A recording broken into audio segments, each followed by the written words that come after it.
Hey, how's everybody doing? So I wanted to show you guys this some licks I came up with today. I was jamming over this minor progression, kind of a minor blues that usually you hear at the end of a song.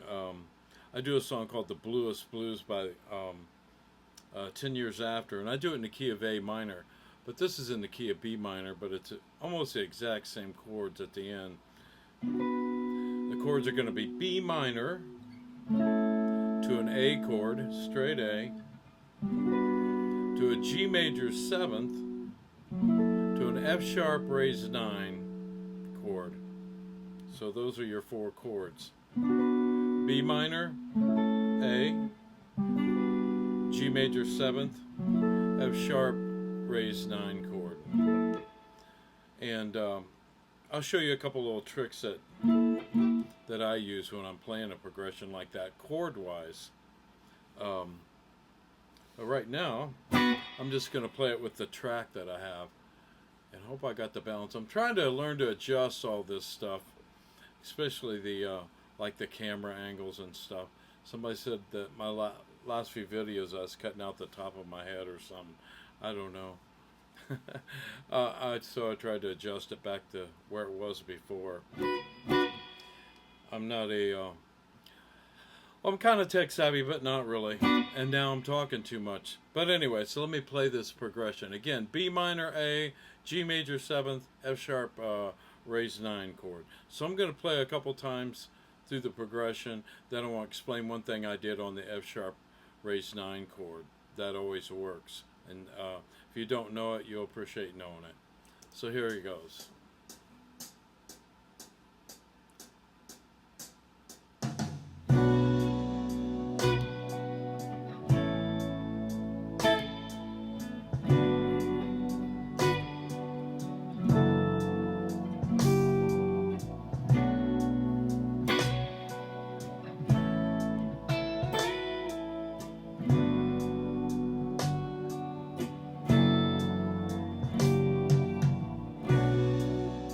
Okay, so that's a progression, that's a track.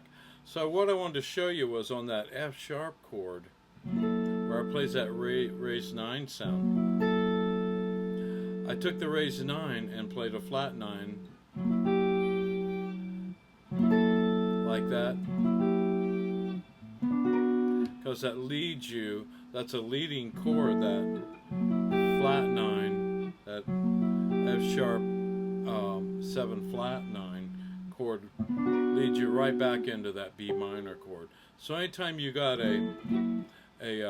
your 5 chord is a raised 9 chord, and you're going to be going back to the 1, which is a minor, you can use that as a lead-in tone.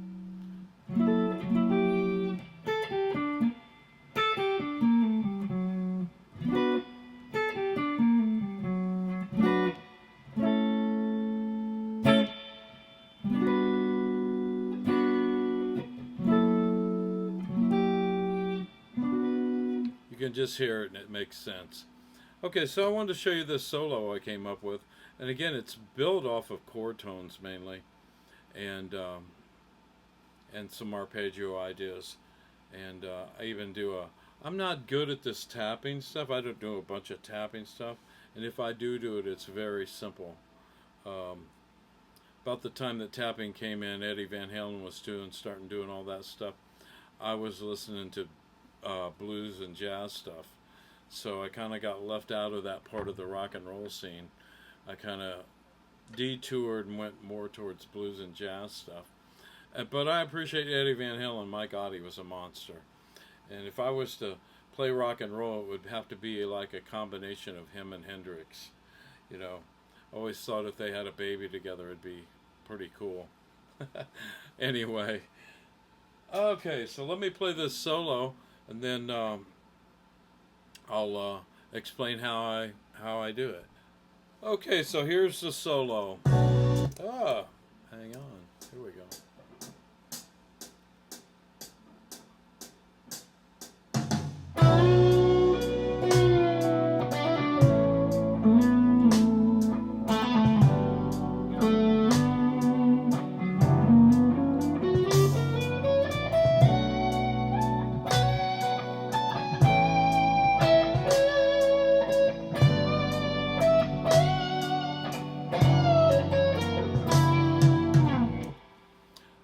Alright, so that's the solo.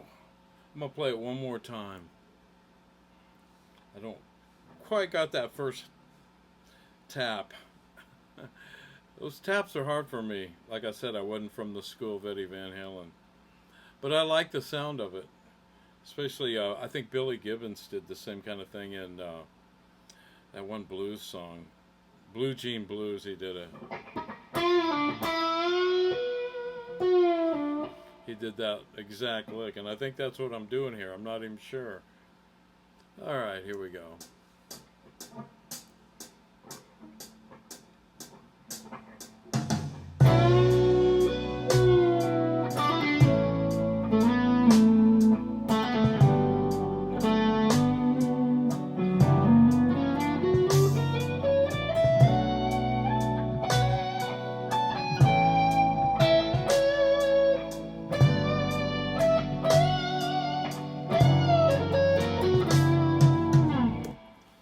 Alright, so that's it. So let me explain how I'm doing this. Okay, so we're going to start off with this bend. We're in the key of B minor. So we're starting with this bend on the 9th fret of the G string with our 3rd finger. We're going to bend up a whole step. And then we're going to take I use my 3rd finger on my right hand and press on the 14th fret while that note is still bent. Then when I take my finger off, I kind of do a push and make it ring a little longer with it. Then I do a hammer-on and pull-off with my 1st and 3rd finger on the 7th and 9th fret of the G string. Then I slide down with my 1st finger down to the 6th fret.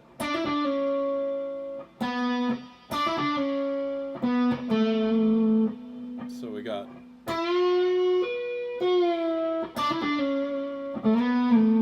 I slide up from the 7th to the 9th fret with my 2nd finger on the D string and slide back down.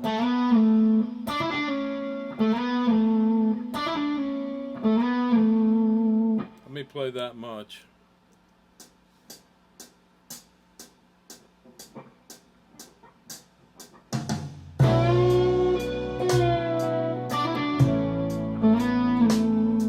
And then I do a hammer-on and pull-off on the D string with my 1st and 3rd finger from 7 to 9. Then I slide down to the 5th fret with my 1st finger on the D string.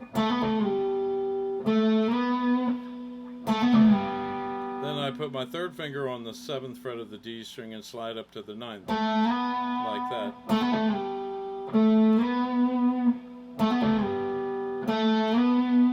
So we have.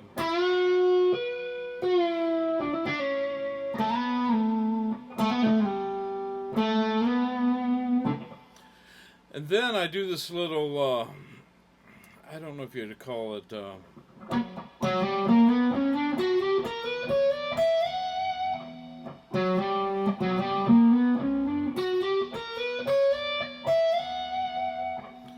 that's over this raised 9 chord. That raised 9 chord has a lot of diminished qualities about it. You can play a diminished licks against it.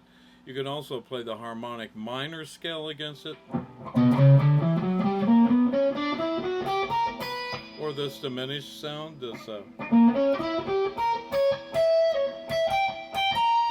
all those sounds are going to sound great over that raised 9 chord. But I think here, I don't even know how I worked that out. I think I'm just sliding into the chord tones of the chord.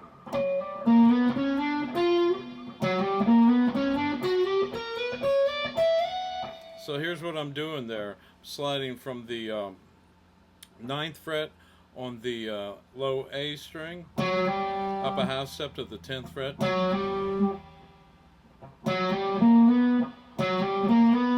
Then I'm taking my 1st finger from the 8th to the 9th fret on the D string. Then I'm taking my 3rd finger on the D string from the 11th to the 12th fret, and then I'm going to the G string and doing 11 to 12. Then I'm doing the 11 to 12 on the B string, all with the third finger. So that's. Then I'm using my first finger here from the 9th to the 10th fret, do a slide. Then I'm hitting here on the 12th fret with my third and sliding up to the 14th fret. So that goes.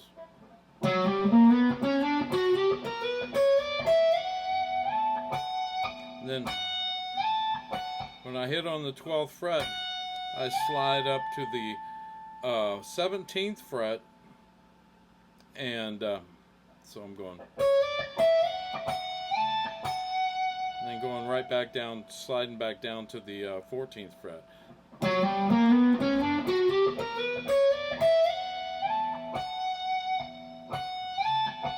Yeah, I'm doing that like that.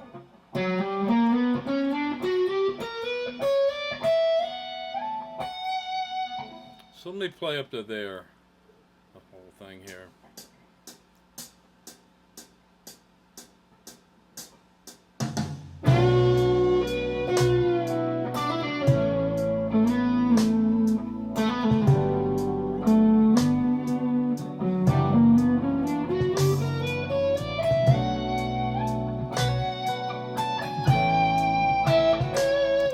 So then I'd play this. By the way, when you, that puts you right back on the B minor chord. That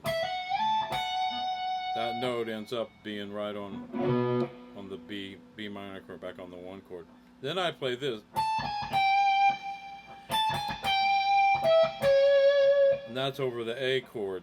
So chromatically, just going down from the 17th fret on the high E string, 3rd finger, 16th fret, 2nd finger, 1st finger, 15th fret, 17th fret B string, 3rd finger, down to the 14th fret with your 1st finger on the B string. Then I hit the note on the 14th fret one more time, up to the 15th fret. Then go to the 17th fret. 3rd finger is the best. Then you do a whole step bend there on the 15th fret with your 3rd finger.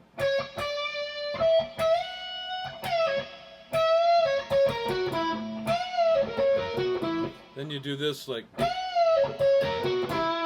over that raised 9.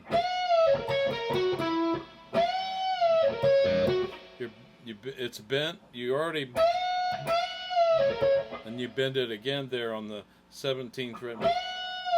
Then you do a pull off from 17 to 14.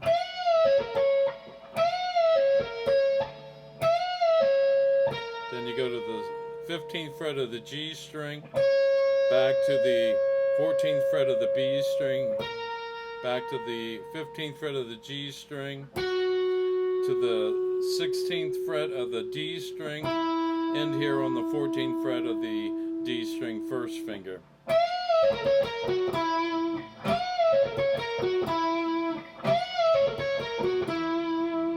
So we got.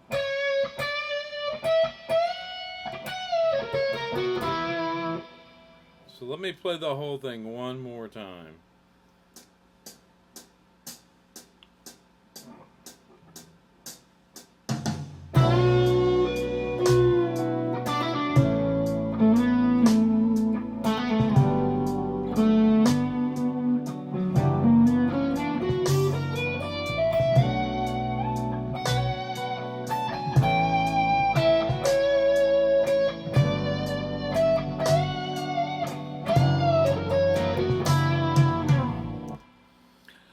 There it is. Mess around with those licks. They're cool licks, and hope you enjoyed the lesson. And if you like what I'm doing, hit the subscribe button, the bell, and the like button. And tell your friends, neighbors, your aunt, your uncles, your mom and dad, your grandfather, and I used to say that. Anyway, so if you like what I'm doing, just subscribe. And until then, hope you all have a blessed evening, and hope to see y'all real soon. And thanks for watching my videos.